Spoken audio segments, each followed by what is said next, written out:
जय हिंद दोस्तों। उत्तर प्रदेश के अयोध्या मिल्कीपुर में जो उपचुनाव होने जा रहा है दोस्तों, जिसके तारीखों का ऐलान हो चुका है, बहुत ही जल्द उस पर वोट पड़ेंगे और नतीजे भी आएंगे। लेकिन दोस्तों, जिस तरीके से इस वक्त मिल्कीपुर में बीजेपी का हाल है दोस्तों, वो किसी बुरे सपने से कम नहीं है। क्योंकि जो आंकड़े वहां के गवाही दे रहे हैं दोस्तों, जो वहां का जातीय समीकरण है, उसको देखते हुए बीजेपी के मत्थे पर पसीना आना वाजिब है दोस्तों, और वो आ भी रहा है। जो वहां का जातीय समीकरण है दोस्तों, वहां पर तो अब बीजेपी की दाल गलती हुई नहीं दिखाई दे रही है। कारण क्या है दोस्तों, इस रिपोर्ट में हम आपको बताएंगे। पूरा जातीय समीकरण मिल्कीपुर का समझाएंगे और बाकायदा स्क्रीन पर भी हमारे फ्लैश होगा, आप उसे देख सकते हैं और बाकायदा पढ़ भी सकते हैं। जहां तक कहने को एक बात है दोस्तों, मिल्कीपुर में जो मतदाता है वो लगभग 3.5 लाख के करीब मतदाता हैं। इसमें ये भी रिपोर्ट में कहा जा रहा है दोस्तों कि 1,25,000 मतदाता दलित समाज से आते हैं, यानी वो निचले तबके के हैं, जिसमें 55,000 दोस्तों पासी समाज से आते हैं। उसके अलावा 55,000 यादव बिरादरी से आते हैं। उसके अलावा जो है कुछ और छोटे समुदाय हैं। वहीं पर अगर मुस्लिमों की बात कर ली जाए मिल्कीपुर में, तो उनकी तादाद लगभग 30,000 के करीब बताई जा रही है। विधानसभा 2022 का सर्वे है दोस्तों, उसी का आंकड़ा मैं आपको बता रहा हूं। उसके अलावा दोस्तों 60,000 ब्राह्मण समाज का मत वहां पर वोट है।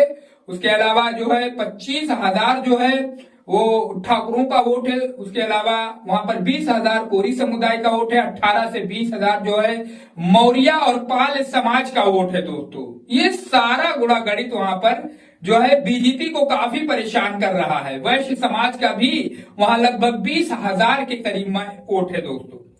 अब दोस्तों, इसमें यह होता है कि जब भी चुनाव होते हैं तो सारे वोट पोल नहीं होते हैं।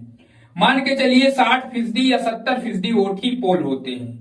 तो हमें मान कर चले दोस्तों कि जो दलित वोट है 1,20,000 या 1,25,000, उसमें मान के चलिए 70 से 80,000 वोट ही पोल होंगे। उसके अलावा जो मुसलमानों का वोट है उसमें भी वही मामला होगा, 60 या 70% वोट। तो मान के चलिए कि उसमें भी जो है 12 से 14,000 वोट ही पोल होगा। उसके अलावा हम बात कर ले दोस्तों, तो जो स्वर्ण समाज है यानी ब्राह्मण समाज, उसके अलावा ठाकुर समाज, उसके अलावा पाल और जो है और मौर्य समाज, उसके अलावा कोरी बिरादरी, तो मान के चलिए कोरी बिरादरी को भी हम अगर पीडी के समीकरण को देखते हैं और जिस तरीके से वहां पे समाजवादी पार्टी का गढ़ कहा जाता है, अवधेश प्रसाद की काफी वहां पर कद है और वो पिछड़े समाज से आते हैं, पासी समाज से आते हैं, तो इस वोट को भी उसी तरफ ट्रांसफर कर दिया जाए।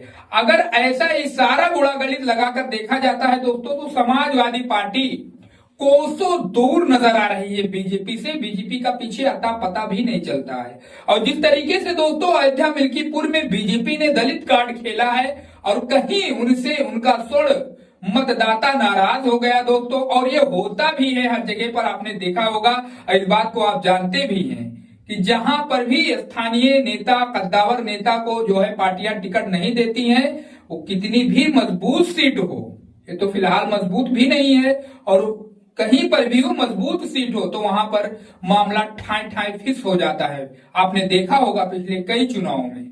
तो इस तरीके से देखा जाए दोस्तों, तो बीजेपी फिलहाल मिल्कीपुर में काफी कमजोर होती हुई नजर आ रही है। जो जातीय समीकरण है उसके हिसाब से देखा जाए, जातीय समीकरण पीडीए के साथ में जा रहे हैं, अखिलेश यादव समाजवादी पार्टी के साथ में जा रहे हैं। जो आंकड़े हैं दोस्तों, वैसे चुनाव है, कुछ भी होता है, हो सकता है, वोट किधर भी पड़ सकते हैं, नतीजे कुछ भी आ सकते हैं, लेकिन जो समीकरण है जातियों का, उसके हिसाब से अगर देखा जाए दोस्तों, तो बीजेपी दूर दूर तक नजर नहीं आ रही है मिल्कीपुर में। वैसे दोस्तों, अगर आप उस इलाके से ताल्लुक रखते हैं तो आप भी अपनी राय हमें कमेंट बॉक्स में शेयर कर सकते हैं कि आखिर मिल्कीपुर में हाल क्या है, ज्यादा वोट किसको पड़ेंगे, नतीजा क्या हो सकता है, जीत किसकी मिल सकती है, किसे मिल सकती है। सीएम योगी आदित्यनाथ की शाख इस बार बच पाएगी या फिर 24 वाला ही हाल होने जा रहा है। जरूर इसके बारे में आप हमें अपनी राय कमेंट बॉक्स में शेयर करिए दोस्तों। वीडियो अच्छा लगा हो, जानकारी अच्छी लगी हो तो चैनल को जरूर सब्सक्राइब करो, क्योंकि हम आपके लिए ऐसे ही देश और प्रदेश की सच्ची पॉलिटिक्स की खबरें लाते रहते हैं। मिलते हैं नेक्स्ट वीडियो में, तब तक के लिए जय हिंद, जय भारत।